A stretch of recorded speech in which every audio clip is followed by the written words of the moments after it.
What's up, everybody? It's Soren Baker here on Unique Access Entertainment. As always, please hit that subscribe button right there. As y'all know, it's free, and that enables us to keep coming to you guys as often as possible with as many interviews as possible. So please, please, please hit that subscribe button, like the content, share the content, each one teach one, and we appreciate your guys' support.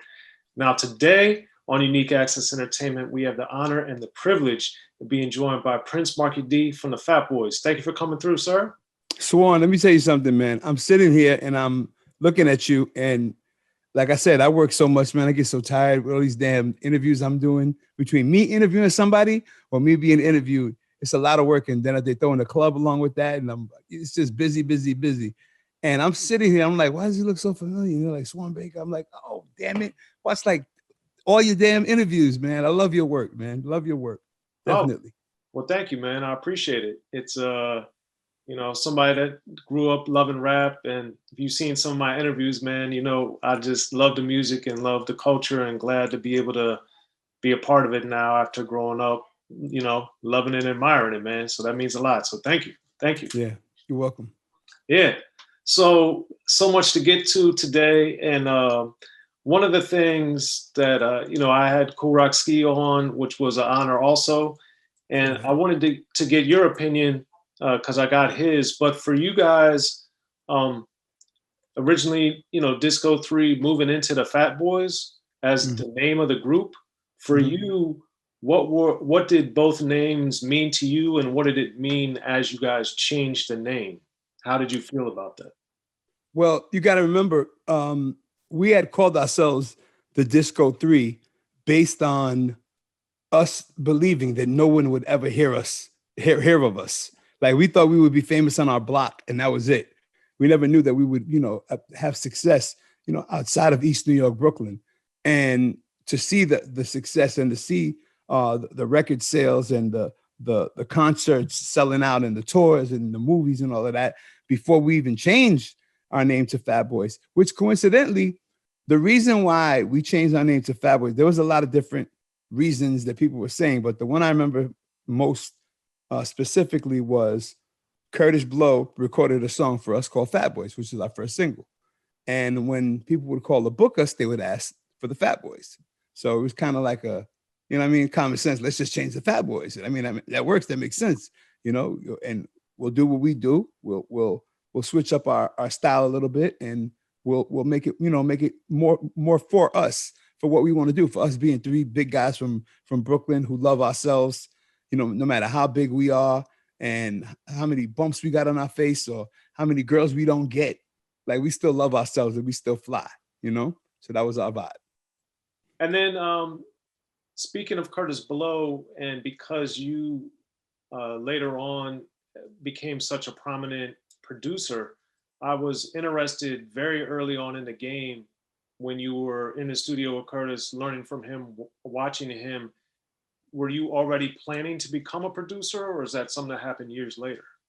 No, it was just something that I was like, I better learn to do something else. That was the pretense. All right, I got to learn to do something else, not just rap.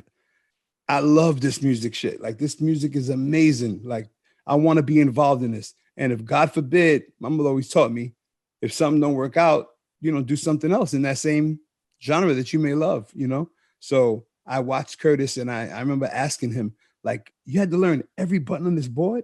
And he was like, nah, you just got to learn one row.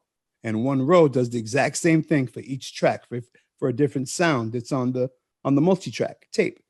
And once I learned that, it was pretty quick, easy to knock it out and begin learning my way around the studio.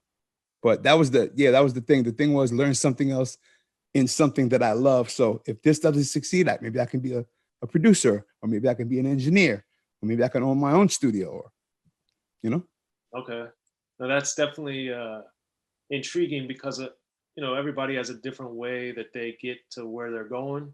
So I was kind of always, once much later I saw that you were producing, I was like, wait a minute, I wonder what Kurtis may or may not have told him. So that's interesting. Now with Can You Feel It, having the singing on there, and Kurtis Blow obviously was big with having the singing, like If I Ruled the World and a lot of his songs as well, Basketball, etc.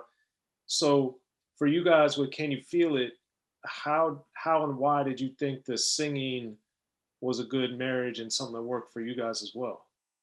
Well, I've always loved R&B. I've always been a big fan of R&B music. I've always Stevie Wonder's like my idol. Like everything that he does, he's a musical god to me. There's no one higher than Stevie.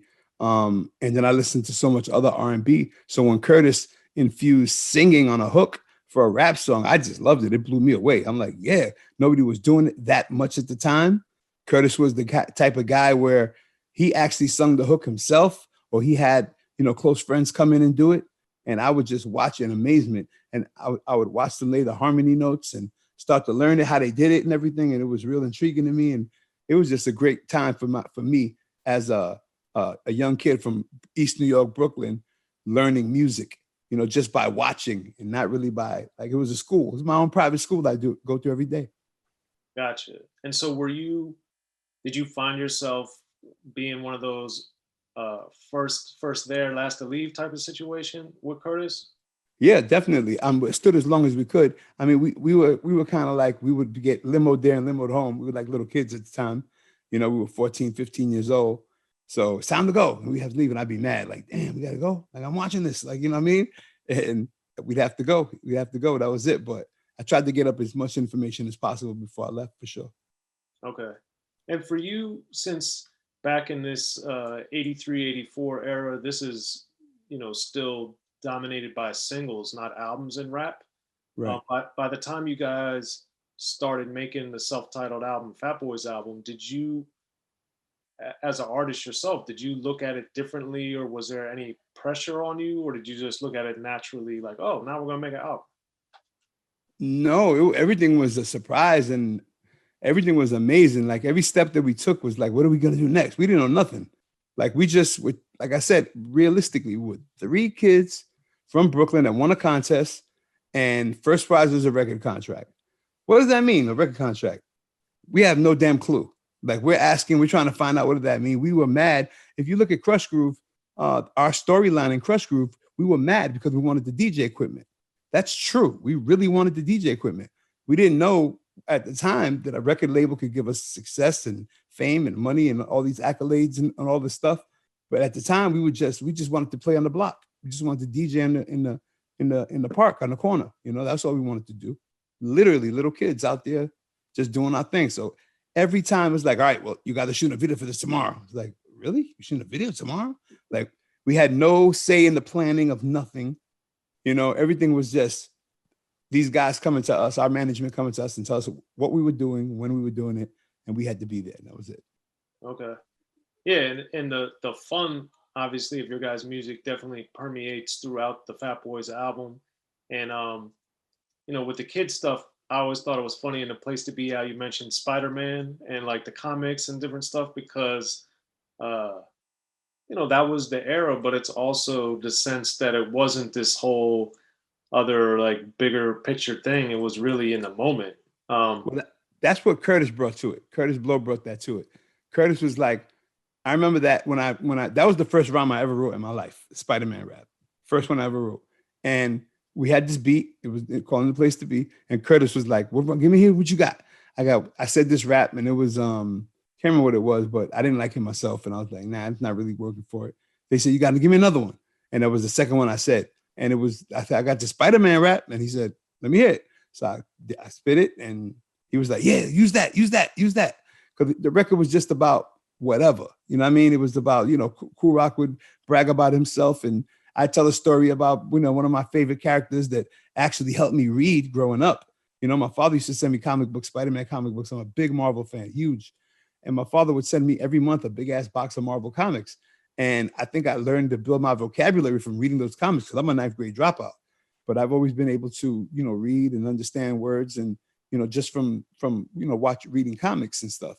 And it was just fun when we worked with Curtis. Curtis was like, hey, Curtis was the substitute teacher. That's what Curtis was.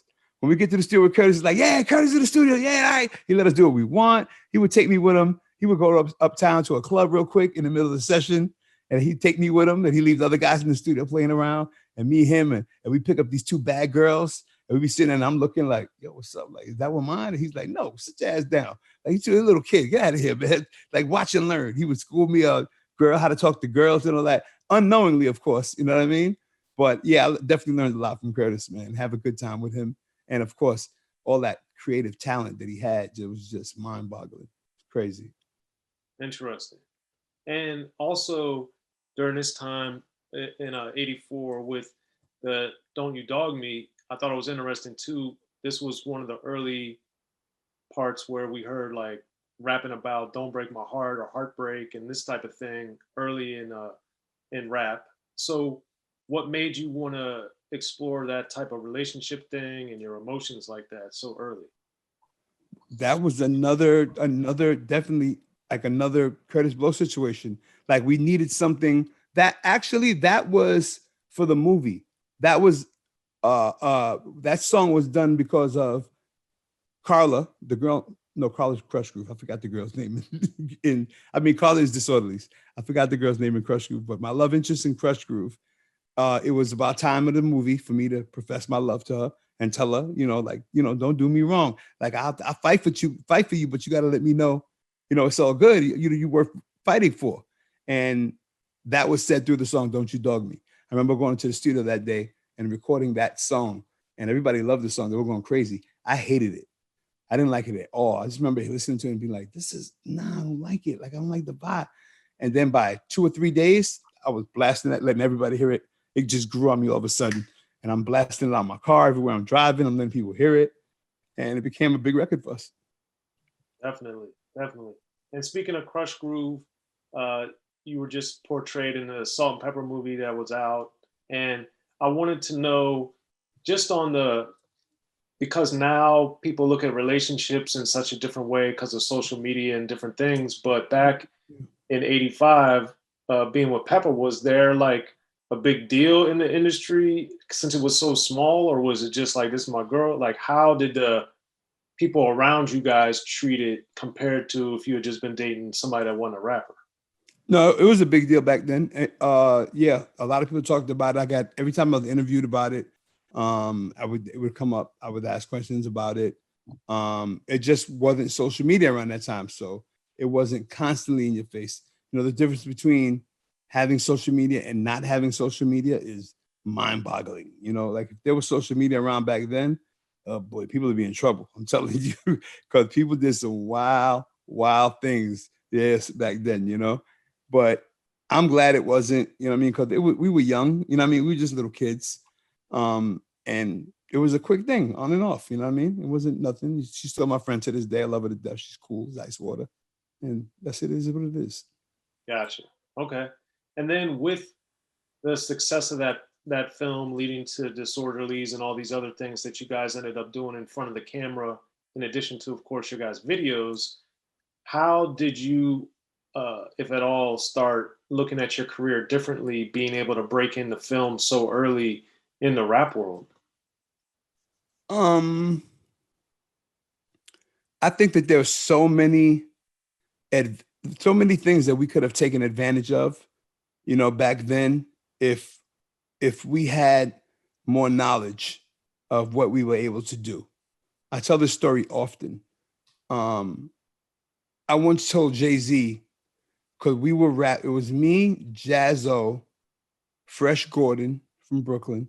He had laid down a beat at his house. And me and Jazzo used to make these tapes all the time. We would just rap on me and Jazz all the time. And Jay used to come down every once in a while, and he used to want to get on the tapes. And I'll never forget, one day he came by and he's like, yo, can I get down on this one? And I looked him dead in the eye, and I'm like, nah, you're not ready, son. You're not ready for this yet. Like, let me know another month or so when you're ready for this. And to this day, I think that bothers him that I said that to him. But it was more like, I love your style. You are fire. I love your flow. But you're really not ready for this level yet. But let's talk about it. That's what I wanted to say to him. But we had no knowledge of what we could do back then. Like there were no guys signing other artists and none of that in '86. You know what I'm saying? We weren't going around looking for different artists to sign to Fat Boys records. We were just concerned about our records. We were concerned about, what we could do. We had no clue that we could do all these things. And I think that if we knew, if we had more knowledge of the music business and the things we could accomplish and the things we could do, some bigger things would have came out of them. Even the movies we did, it was amazing to record, to do those movies and everything. But I think that so much more could have came out of them if we just had more knowledge. We signed a 3-picture deal for Disorderlies. Disorderlies was the first picture. The second movie was a movie called, we had written it and everything. Well, it was about to be written, I believe. It was called Fat Tuesday or something like that.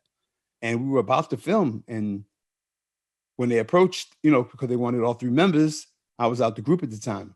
And when I found out, I was like, nah, I don't want to be back in it just because of that. And I kind of rolled the dice on a music production career that paid off for me, But at the end of the day, man, there's a lot of things that we could have taken advantage of if we just had the knowledge, if we just had the know-it-all of, what to do and what we could do, our power.